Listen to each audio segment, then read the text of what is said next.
Morning all, Lee from Fry's Garage here. Hope you're enjoying this beautiful blue sky day, being the 4th of May, Saturday. Today, something a little bit different, a bit technical, something that everyone can sort of learn from. 200 series Lancruiser, the beautiful good old V8 D4D turbo diesel engine. Customer presents a few issues with it, nothing serious except for engine light on the dash, and I'm suspecting some EGR faults, which is pretty common with these things. So we'll have a look, download the faults, which I've just done anyway, and I was right.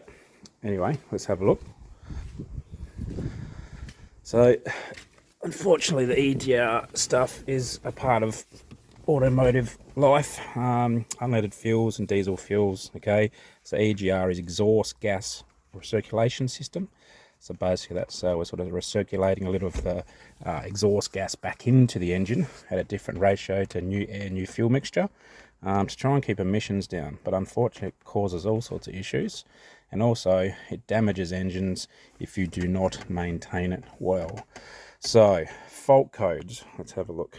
So we have, oh my gosh, try and keep the sun out here, I'm not in the workshop at the minute. So two EGR codes, right? Exhaust gas recirculation flow has an issue, and recirculation flow bank 2. Now, the V8s have generally two banks, left bank, right bank, so separate EGR motors, left and right, all right? So bank 2 should be, being Lancruiser, will actually be the left. Doesn't make sense, but it's actually the left, I believe, by memory. Crankshaft position sensor, that's interesting. It's not active, but it has come up. So whether it's water or, yeah, don't know. So I can't guesstimate there without actually having a look at it. So with regards to EGR, let's just have a quick look. I sort of drew something up a little bit earlier. And just to make it a little bit easier for people to digest, there's a lot of information on YouTube, and the guys that have been to trade school, they should be quite up to date with this because they're born in the era of it. I wasn't. I'm a little bit older than your style. So there it is there. Now, if you can see that, I might just put it on the chair because it's easier to see then. Alrighty, so there we go. Oops. I'll put that there. Alright, do we see that? Yes, we do. This sun is being annoying today. Alright, so I'm going to just pan this out so you understand the basics. Piston, exhaust valve, inlet valve. Okay, so this is exhaust out, normal exhaust manifold, actually via the turbo in this instance. Okay, and then to the muffler. And at the same time, we now have a T which goes into what's called the EGR valve, which is operated by either electric, vac, or vac over electric solenoids. Okay, and then the gas comes out and remixes and enters in with clean air, and then back into the intake side, which is the intake manifold, in for the combustion process. Now, so basically what happens is, if we take the EGR circuit out of it, oh, that's not great. If we take the EGR circuit out of it, we have your air cleaner. Air comes through the MAF sensor, which is mass airflow, all right, usually in grams, and comes through the throttle valve as normal, straight down into the intake manifold. So we have clean air, injected diesel, and then we have the combustion process under compression stroke. All right, once all that dirty crap is produced and wasted, out the exhaust, through the turbo, which speeds up the turbine and the air pressure, and then out through the exhaust. Now, EGR, we've now added in this circuit right here. So with emissions, if we increase the amount of waste gas in through the intake, which means we are reducing clean oxygen, what we're doing is we're lowering the combustion temperature and also decreasing NOx gases. All right, so basically when the EGR valve is open, we have exhaust gas, which is obviously dirty gas, but it still has a little bit of oxygen in there, all right, comes through, mixes in with, regulated via the EGR valve, dirty air in with some clean air, but we've reduced the amount of clean air, all right. We've reduced the combustion temperature by doing so, and then she comes out, all right. So we have reduced our NO2 volume and also reduce fuel. Generally you do use less diesel when the EGR is open, so it's a bit of a diesel saver as well. But however, the biggest issue with EGR is because we are pushing dirty, sooty air back in through the intake manifold, we have a build-up of carbon. All right, so the carbon builds up like cholesterol in the intake manifold, all of the intake system, around the intake valves, on the top of the piston, and it just builds up and up and up and up to the point where regular maintenance does involve taking the intake manifold off, and then we have to use either a walnut spray under air pressure to break up all the carbon and clean it out. Very expensive, very time consuming, but you have to do it, otherwise these engines will fail if they do not breathe well, and that carbon, when it breaks up, gets down into the sides of the piston skirts, around the piston rings, which go along the tops of the pistons here. They will destroy the piston skirts and the rings and the landings on the piston, because it is very abrasive. All right, so EGR, is here to stay. We do have, the other, which is SCR, which is basically the AdBlue. I'm not going to go into AdBlue today. We'll do that another day. Okay, so process again is engine running. Fresh air comes from the air filter, passes through the MAF sensor. The MAF sensor determines, it's measuring how much air is coming through. Now on that MAF sensor, if we are having extra exhaust gas, which is a mass, it's a quantity of air coming into the intake side, right, then obviously the amount of fresh air coming through here is reduced, right, because we've already got some coming through this way, so we don't rely on clean air coming through this side.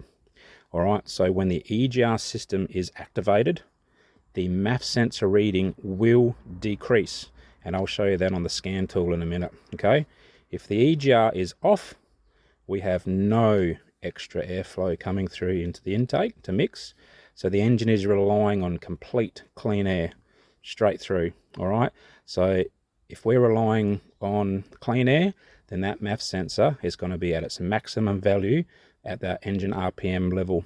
All right, so MAF sensor, all right, is going to be high with EGR off, and it's going to be lower when the EGR is on. Okay, just consider the MAF sensor a tap. It's a restriction, and it's dependent on what needs to go with it, basically. So that's, slippery seats, good old leather, beautiful leather. All right, so that's how it works. So once again, the EGR is open, and I've got to add in too that the EGR circuit will only function and switch on when the engine cooling system is at operating range. Okay, some are 65 degrees, some are 70 degrees, but the circuit is not operative until engine cooling is at the thermostat open range. Okay, so once again, EGR open, clean air coming through into the intake, engine burns the air and the fuel, exhaust gas out, some will make it through the muffler, the extra, or the leftover shall I say, will go through the EGR valve, which is regulated by a position sensor, and then it will come out and recirculate back in with clean air.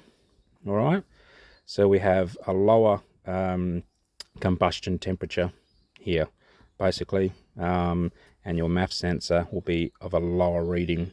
Okay, EGR off, we can turn that tap off, and then obviously the engine is relying on all of this clean air, so through the MAF sensor, through the throttle valve, intake,